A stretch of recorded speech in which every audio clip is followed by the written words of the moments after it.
Hi friends, welcome back to Leelu kitchen. ಇವತ್ತು ಹೂಕೋಸು ಮತ್ತು ಆಲೂಗಡ್ಡೆ ಯೂಸ್ ಮಾಡಿ ಒಂದು ಮಸಾಲ ಕರಿನ ಹೇಗೆ ಮಾಡೋದು ಅಂತ ನೋಡೋಣ. ಅದಕ್ಕಿಂತ ಮುಂಚೆ ಯಾರಾದರೂ ಹೊಸ್ದಾಗಿ ನನ್ನ ಚಾನಲ್ನ ನೋಡ್ತಾ ಇದ್ದರೆ ದಯವಿಟ್ಟು ಸಬ್ಸ್ಕ್ರೈಬ್ ಮಾಡ್ಕೊಂಡು ನೋಡಿ. ಹಾಗೆ ಪಕ್ಕದಲ್ಲಿರೋ ಬೆಲ್ಲೈಕನ್ ಪ್ರೆಸ್ ಮಾಡೋದು ಮರಿಬೇಡಿ. ಮೊದಲಿಗೆ ಒಂದು ಮಿಕ್ಸಿ ಜಾರ್ಗೆ 2 ಸ್ಪೂನಷ್ಟು ಧನಿಯಾ ಪೌಡ್ರ್ ಹಾಕ್ಕೊತಾ ಇದ್ದೀನಿ. ಹಾಗೆ 2 ಸ್ಪೂನಷ್ಟು ರೆಡ್ ಚಿಲ್ಲಿ ಪೌಡರ್ ಹಾಕ್ಕೊತೀನಿ. 2 ಸ್ಪೂನಷ್ಟು ಕಡಲೆ ಹಿಟ್ಟು ಬೇಸನ್ ಹಾಕ್ಕೋತಾ ಇದ್ದೀನಿ. ಇದು ತುಂಬ ಟೇಸ್ಟ್ ಕೊಡುತ್ತೆ, ಹಾಗೆ ತುಂಬ ಥಿಕ್ನೆಸ್ ಆಗಿ ಚೆನ್ನಾಗಿ ಬರುತ್ತೆ ಗ್ರೇವಿ. ಹಾಗೆ 2 ಟೊಮೊಟೊ ಹಣ್ಣನ್ನು ಈ ಥರ ಕಟ್ ಮಾಡಿ ಹಾಕ್ಕೊತಿದ್ದೀನಿ. 1 ಬಟ್ಲಷ್ಟು ಮೊಸರು ತೊಗೋತಾ ಇದ್ದೀನಿ. ಇಲ್ಲಿ ಸಿಹಿ ಮೊಸರಾದರೂ ಪರವಾಗಿಲ್ಲ, ಹಾಗೆ ಹುಳಿ ಮೊಸರಾದ್ರೂ ಪರವಾಗಿಲ್ಲ. 1/2 ಸ್ಪೂನಷ್ಟು ಮೆಣಸು ಹಾಕ್ಕೋತಾ ಇದ್ದೀನಿ. 1/2 ಸ್ಪೂನಷ್ಟು ಜೀರಿಗೆ ಹಾಕ್ಕೊತಾ ಇದ್ದೀನಿ. ಹಾಗೆ ಇಲ್ಲಿ ಶುಂಠಿ ಬೆಳ್ಳುಳ್ಳಿ ಹಾಕ್ಕೊಳ್ಳೋದು ಹೋಗ್ಬಿಟ್ಟಿದೆ, ಸೊ ಅದನ್ನು ಹಾಕ್ಕೊಂಡು ಈ ಥರ ನುಣ್ಣಗೆ ಗ್ರೈಂಡ್ ಮಾಡ್ಕೊಳ್ಳೋಣ. ನೆಕ್ಸ್ಟು 200 ಗ್ರಾಮ್ಸಷ್ಟು ಇಲ್ಲಿ ಕಾಲಿಫ್ಲವರ್ನ ನೀಟಾಗಿ ಬಿಸಿನೀರಲ್ಲಿ ತೊಳೆದು ಉಪ್ಪು ಹಾಕಿ ಕ್ಲೀನಾಗಿ ತೊಳೆದು ಈ ಥರ ಕಟ್ ಮಾಡಿ ಇಟ್ಕೊಂಡಿದ್ದೀನಿ.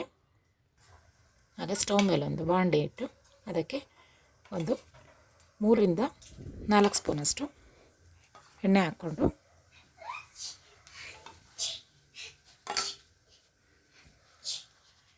ಅದು ಸ್ವಲ್ಪ ಕಾದ ನಂತರ 2 ದಪ್ಪನಾದ ಈರುಳ್ಳಿನ ಸಣ್ಣಗೆ ಕಟ್ ಮಾಡಿರೋದನ್ನ ಇಲ್ಲಿ ಹಾಕ್ಕೋತಾ ಇದ್ದೀನಿ. ಈಗ ಸ್ವಲ್ಪ ತಿರುಗಿಸ್ಕೊಳ್ಳೋಣ.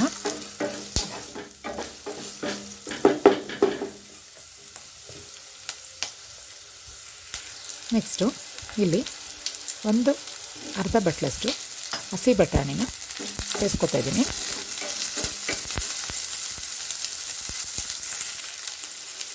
ಮತ್ತು ಒಂದು ಸಣ್ಣ ಕ್ಯಾಪ್ಸಿಕಮ್ಮು ಈ ಥರ ಸಣ್ಣಗೆ ಹೆಚ್ಕೊಂಡಿರೋದನ್ನ ಹಾಕ್ಕೋತಾ ಇದ್ದೀನಿ. ಸ್ವಲ್ಪ ಇದು ಬಾಡಿಸ್ಕೊಳ್ಳೋಣ.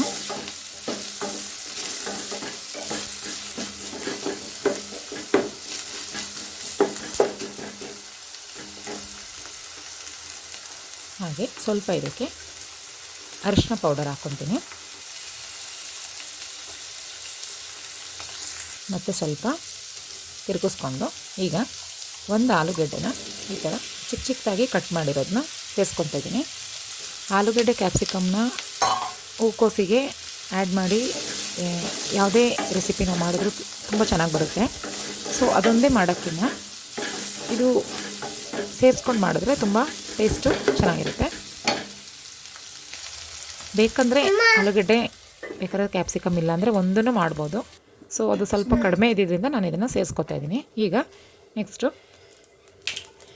ಅದು ಸ್ವಲ್ಪ ಬೇಯಲಿ, ಆಲೂಗಡ್ಡೆ ಮತ್ತು ಕ್ಯಾಪ್ಸಿಕಮ್ ಎಲ್ಲ ಸ್ವಲ್ಪ ಬೇಯಲಿ. ಈಗ ಇನ್ನೊಂದು ಬಾಣಲಿಗೆ 2 - 3 ಸ್ಪೂನಷ್ಟು ಎಣ್ಣೆ ಹಾಕ್ಕೊಂಡು ಅದನ್ನು ಹೂಕೋಸು ಅದಕ್ಕೆ ಹಾಕ್ಕೊಳ್ಳೋಣ.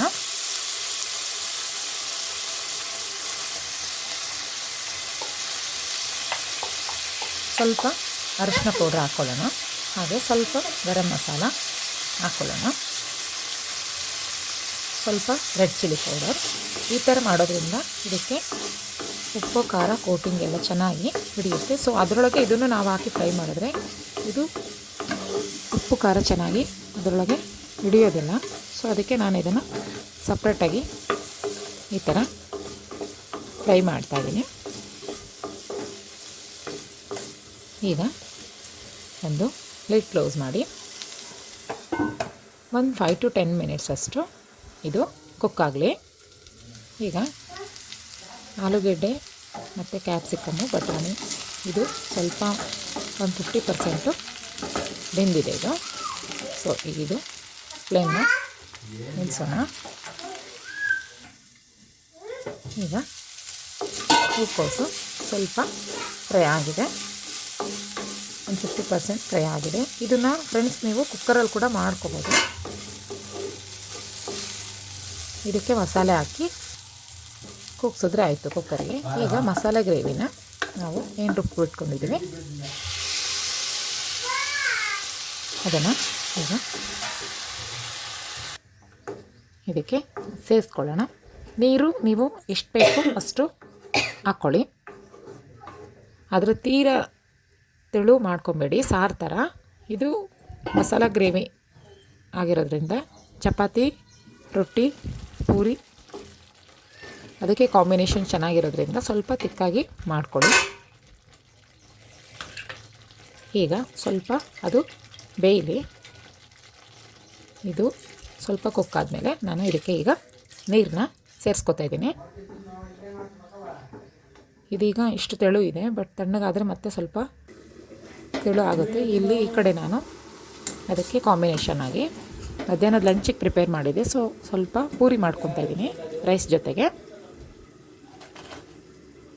ಪೂರಿ ಜೊತೆಗಂತೂ ತುಂಬಾ ಒಳ್ಳೆ ಕಾಂಬಿನೇಷನ್ ಫ್ರೆಂಡ್ಸ್. ಇದನ್ನು ಒಂದು ಸಲ ನಿಮ್ಮ ಮನೇಲಿ ಟ್ರೈ ಮಾಡಿ, ತುಂಬ ಚೆನ್ನಾಗಿ ಬರುತ್ತೆ. ಈಗ ಸ್ವಲ್ಪ ತಿರುಗಿಸ್ಕೊಳ್ಳೋಣ. ಈಗ ಇದನ್ನು ಆಲೂಗಡ್ಡೆ, ಕ್ಯಾಪ್ಸಿಕಮ್ಮು, ಬಟಾಣಿ ಇದೆ ಮಸಾಲ ಇದಕ್ಕೆ ಸೇರಿಸ್ಕೊತೀನಿ. ಈಗ ರುಚಿಗೆ ಎಷ್ಟು ಬೇಕಷ್ಟು ಉಪ್ಪು ಹಾಕ್ಕೊಳ್ಳೋಣ. ಕಾಲಿಫ್ಲವರ್ ತೊಳಿಬೇಕಾದ್ರೂ ನಾವು ಸ್ವಲ್ಪ ಉಪ್ಪು ಹಾಕಿದ್ವಿ, ನೋಡ್ಕೊಂಡು ಹಾಕ್ಕೊಳ್ಳಿ ಉಪ್ಪನ್ನ. ಈಗ ಇದು ಲಾಸ್ಟಿಗೆ ಸ್ವಲ್ಪ ಕಸೂರಿ ಮೇಥಿನ ಈ ಥರ ಬಿಸಿ ಮಾಡಿ ಸ್ವಲ್ಪ ಸೇರಿಸ್ಕೊತಾ ಇದ್ದೀನಿ. ಇದಿಲ್ಲ ಅಂದರೆ ಪರವಾಗಿಲ್ಲ, ಸ್ಕಿಪ್ ಮಾಡ್ಬೋದು. ಇದ್ದರೆ ಮನೇಲಿ ಹಾಕಿ. ಹಾಗೆ ಸ್ವಲ್ಪ ಇಲ್ಲಿ ಕೊತ್ತಂಬರಿ ಸೊಪ್ಪು ಸಣ್ಣಗೆ ಕಟ್ ಮಾಡಿರೋದನ್ನ ಸೇರಿಸ್ಕೊತಾ ಇದ್ದೀನಿ.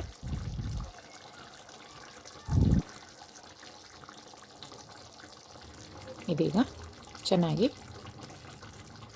ಬೆಂದಿದೆ. ನಾನು ಒಂದು ಚೆಕ್ ಮಾಡ್ತಾಯಿದ್ದೀನಿ ಬೆಂದಿದೆಯಾ ಅಂತ. ಕುಕ್ಕರ್ಗಿನ ಈ ಥರ ಪ್ಯಾನಲ್ಲಿ ಮಾಡ್ಕೊಳ್ಳಿ ಫ್ರೆಂಡ್ಸ್, ತುಂಬಾ ಟೇಸ್ಟಿಯಾಗಿ ಬರುತ್ತೆ. ಅದು ಆ್ಯಾವ್ರೇಜಾಗಿ ಚೆನ್ನಾಗಿ ಮಸಾಲೆ ಎಲ್ಲದಕ್ಕೂ ಕೋಟಿಂಗು ಕ್ಲೀನಾಗಿ ಮಿಶ್ರಣ ಬೆಂದ್ಕೊಳ್ಳುತ್ತೆ. ಅದ್ರ ಜೊತೆಗೆ ಕಾಲಿಫ್ಲವರಿಗೆ ಚೆನ್ನಾಗಿ ಹತ್ಕೊಳ್ಳುತ್ತೆ. ಈಗ ಇದು ರೆಡಿಯಾಗಿದೆ. ಸರ್ವ್ ಮಾಡ್ಕೊತಾ ಇದ್ದೀನಿ ನಾನು. ನೈಟ್ ಊಟಕ್ಕಾದರೂ ಸರಿ, ಮಧ್ಯಾಹ್ನ ಲಂಚಿಗಾದರೂ ಸರಿ, ಬೆಳಗ್ಗೆ ಬ್ರೇಕ್ಫಾಸ್ಟ್ಗಾದರೂ ಸರಿ, ಈ ಥರ ಒಂದು ಕರಿ ಇದ್ದರೆ ದೋಸೆ, ರೊಟ್ಟಿ, ಚಪಾತಿ, ಪೂರಿ ಯಾವುದಕ್ಕಾದ್ರೂ ಕೂಡ ಹೊಂದ್ಕೊಳ್ಳುತ್ತೆ. ನಾನು ಮಾಡಿದ ರೆಸಿಪಿ ಇವತ್ತು ನಿಮಗೆ ಇಷ್ಟ ಆಗಿದೆ ಅಂತ ಭಾವಿಸ್ತೀನಿ. ಪ್ಲೀಸ್ ಇಷ್ಟ ಆದರೆ ಒಂದು ಲೈಕ್ ಮಾಡಿ, ಶೇರ್ ಮಾಡಿ, ಕಮೆಂಟ್ ಮಾಡಿ. ಹೊಸ ಯೂಟ್ಯೂಬರ್ಸ್ಗೆ ದಯವಿಟ್ಟು ಸಪೋರ್ಟ್ ಮಾಡಿ, ಬೆಳೆಸಿ. Till then, take care. Bye-bye. Thanks for watching.